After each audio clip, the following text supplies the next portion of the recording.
आज हमारे सामने राजा विक्रमादित्य पर एक प्रस्तुति है जो उनके ऐतिहासिक और पौराणिक चरित्रों को समझने की कोशिश करती है। हाँ, मतलब बेताल पच्चीसी वाले विक्रमादित्य और इतिहास वाले विक्रमादित्य। बिल्कुल। और इसे पढ़ते हुए एक बात जो मुझे खटक रही थी वो ये कि ऐसा लगा जैसे मैं दो अलग अलग लोगों के बारे में पढ़ रहा हूँ। आपने बिल्कुल सही बात पकड़ी है। एक तरफ इतिहास के विक्रमादित्य हैं, हम्म। दूसरी तरफ कहानियों के।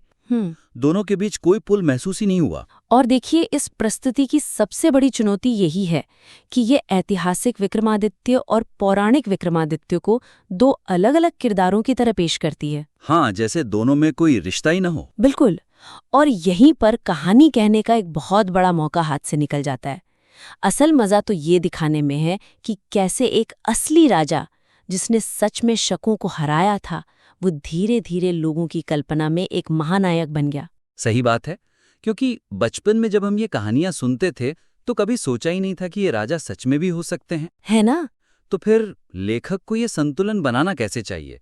मतलब क्या ये खतरा नहीं है कि ऐतिहासिक तथ्य कहानियों में खो जाएंगे? देखिए, सवाल बहुत जरूरी है। सुझाव ये है कि कहानी की नींव ऐतिहासिक तथ्य पर रखी जाए, लेकिन उसका विकास पौराणिक कथाओं की तरफ हो। अच्छा, जैसे आप शकों पर विक्रमादित्य की जीत को एक शुरुआती बिंदु बना सकते हैं। ये एक बहुत बड़ी ऐतिहासिक घटना थी। इसी ने उन्हें एक रक्षक के तौर पर स्थापित किया।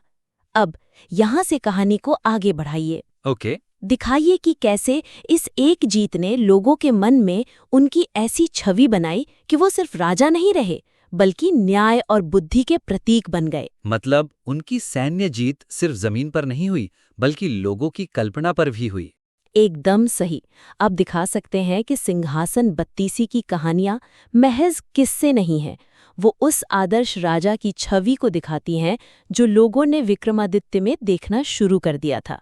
तो इस तरह इतिहास वो किंवदंती का आधार बन जाता है। हाँ, और किंवदंती उस